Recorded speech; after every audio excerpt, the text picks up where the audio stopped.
Sugar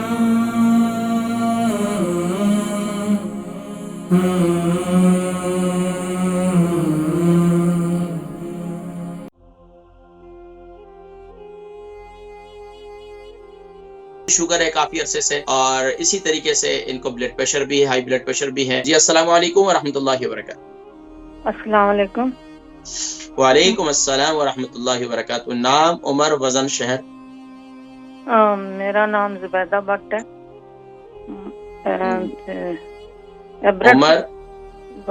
उम्र 71।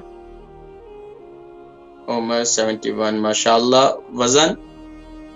वजन का पता नहीं है, काफी अरसे से डॉक्टर के पास गए ही नहीं है। तकरीबन क्या कितना वजन होगा?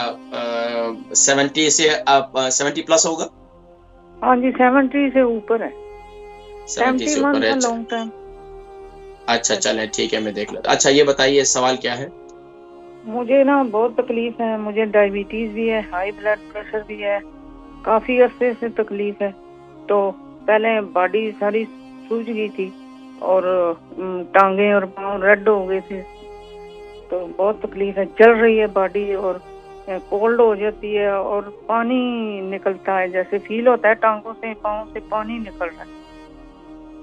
पानी बाहर आ रहा है या क्या महसूस होता है? पानी चल रहा है? पानी अंदर ही फिर रहा है, पता नहीं किधर जाता है, पर पानी निकल रहा है। जिस्म में रेंगती हुई चूंटियां महसूस होती हैं, जैसे चूंटियां रेंग रही चुभती हैं और बॉडी जलती है। अच्छा, ये तकरीबन कितना अरसा हो गया आपके जिस्म में ये गर्मी आपको ज्यादा महसूस? मैंने वो ना कोई 5-6 माह हो गए ऐसी तकलीफ में। पहले बॉडी सूज गई थी, फिर बॉडी। कितना अरसा पहले बॉडी सूजी थी आपकी? कितना अरसा पहले बॉडी सूजी थी आपकी? कोई 3 माह हो गए होंगे, 3-4 माह। वो तो ना क्या बताया डॉक्टर ने, बॉडी क्यों सूजी थी? डॉक्टर ने कुछ नहीं किया ना, दवाई नहीं दे रहे, और जो दवाई देते हैं वो उनसे डबल तकलीफ होती है। तो आपको क्या महसूस हुआ कि पेशाब की तकलीफ थी? पेशाब सही नहीं आ रहा था? पेशाब बंद हो गया था और बड़ा पेशाब भी बंद हो गया था, फिर बहुत तकलीफ देखी। अभी बेहतर है? अभी बेहतर है अल्हम्दुलिल्लाह। अभी बेहतर है। सिर्फ अभी मेरी टांगें जल रही हैं और पानी कब्ज की शिकायत तो नहीं है? नहीं, ठीक ही है। खाना पीना थोड़ा कम है, मतलब भूख नहीं लगती ऐसे।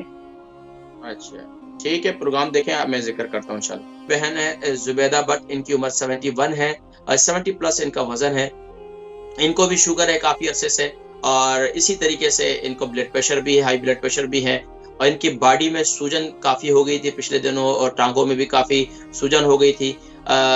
तो इसी तरीके से इनके जिस्म में बहुत ज्यादा गर्मी इनको महसूस होती है, सुइयां बहुत ज्यादा चुभती हैं, महसूस ये होता है कि टांगों के अंदर पानी जो है वो चल रहा है।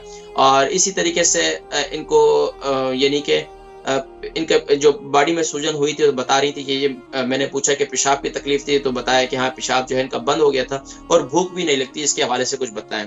तो देखें, एक तो शुगर, ब्लड प्रेशर और आर्थराइटिस के लिए आप भी मेथी दाना रात को इस्तेमाल करें पाउडर फॉर्म में और हल्दी वाले पानी के साथ।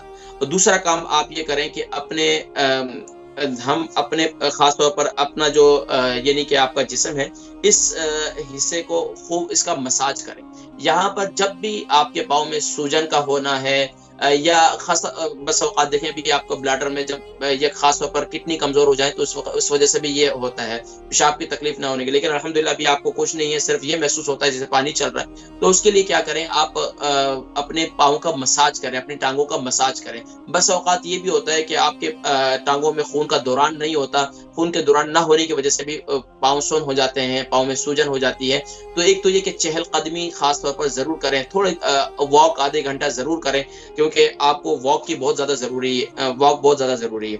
अच्छा, तो इसके अलावा क्या करें कि आप 2-3 दफा हफ्ते में 2-3 दफा गर्म पानी, नमक जो है वो तकरीबन 2 किलो पानी ले लें, उसके अंदर तकरीबन 10 टेबल स्पून आप उसमें पिंक साल्ट डाल दें, उस पानी को खूब अच्छी अच्छा इसमें आप राई का पाउडर भी डाल दें, राई का पाउडर तकरीबन 2 टेबल स्पून उसमें डाल दें।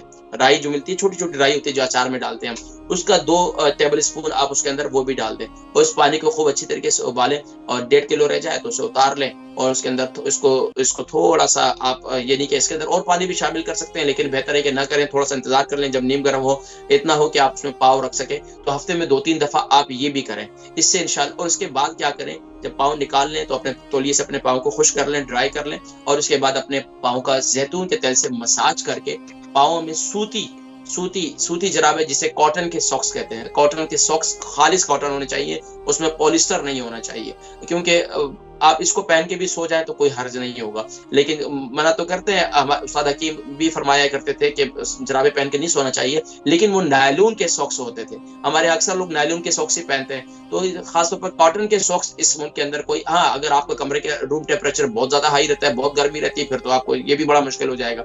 लेकिन अगर आपको दिन के अंदर ये करना चाहें तो दिन के अंदर कर ले, रात को ना पहन। तो कॉटन के सॉक्स पहनना कोई इसमें कोई मुजाहिके की बात नहीं। खासतौर पर हमारे अक्सर बुजुर्ग जो है, उनके पाँव में रात को वक्त में बहुत ज्यादा ठंडक महसूस होती है, तो वो इस तरीके से कर सकते हैं, कोई हद नहीं, रात को जैतून का तेल के मसाज करके पाँव सॉक्स पहनकर सो जाए। और दूसरा ये करें कि आपको अगर पेशाब में अभी आपको भूख नहीं लगती है तो उसके लिए मेरा कहवा इस्तेमाल करें।